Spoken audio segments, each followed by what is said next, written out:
ओडिशार विकास पाई मोदी जी स्वतंत्र दृष्टि रही।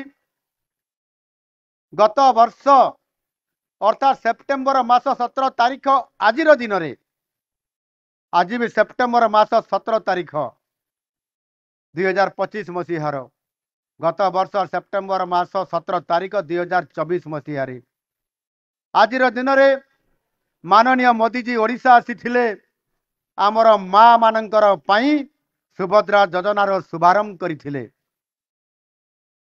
शुभारंभ करने पूर्वर तांकर जन्मदिन को पालन करथिले आमर ओडिशा रे आम भुवनेश्वर गाढ़कण रे एक आदिवासी परिवार रो एक आदिवासी माँ पाखरे उपस्थित रही माँ का पाखरु खीरी खाई तांकर जन्मदिन को पालन करथिले आज दिन में गत वर्ष यही भुवनेश्वर रे एवं आमे समस्ते उपस्थित थिलु।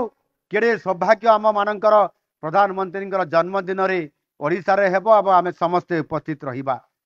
या निश्चित भाव से दिन आरंभ होइतबा सही सुभद्रा योजना से सुभद्रा योजनार परवर्ती काल रे ओडिशा रे कोटिए मांकर सुभद्रा योजनार अंतर्भुक्त हवा पंजीकृत हवा आउ आज यह आर्थिक सशक्तिकरण क्षेत्र रे एक प्रमुख अस्त्र भाव आज उभा होइछि। आज आउ मध्य गोटे कथा मु कहया चाहे माननीय प्रधानमंत्री माँ मानकर उत्तम स्वास्थ्य पाई मध्य एक वैप्लविक अभियान आरंभ करने जाउछंती।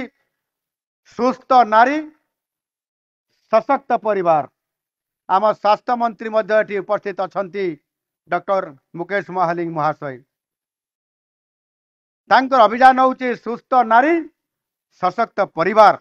प्रधानमंत्री जन्म दिवस जन्मदात्री माँ और धरित्री मातार सुरक्षा पाई आज बनी जाइछि आम समस्तंकर पाई एक संकल्पर दिन। आम समस्त जानिछु माननीय मोदी जी एवं तांकर स्वर्गीय पूज्य माताजी अनाबिल और ममतामय संपर्क विषय रे तेणु तांकर स्मृति को उज्जीवित रखिबा पाई गत वर्ष प्रधानमंत्री विश्व परिवेश दिवस अवसर रे जून 5 तारीख 2024 तारीख दिन दिल्ली बुद्ध पार्क ठारे निज मां का नाम रे चाराटीए रोपण करी एक पेड़ माँ के नाम एक पेड़ माँ के नाम माँ पाई गछटीए ये कार्यक्रम रो शुभारंभ करथिले गत 2024 मसीहा जून मास 5 तारीख रे।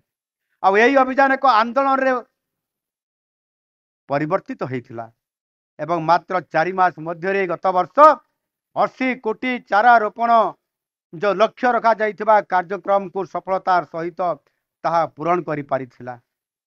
एवं आमे ओडिशा रे आम सरकार को टार्गेट दिया जाइथिला ओडिशा रे 6.5 कोटी चारा रोपण करिबा पाई।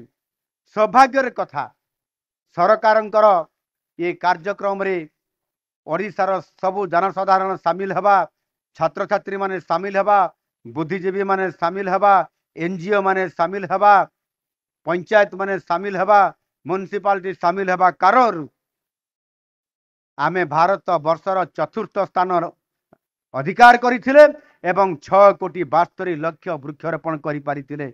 यह होउछि 4th पोजीशन गत वर्ष आमे करि पारिथिले।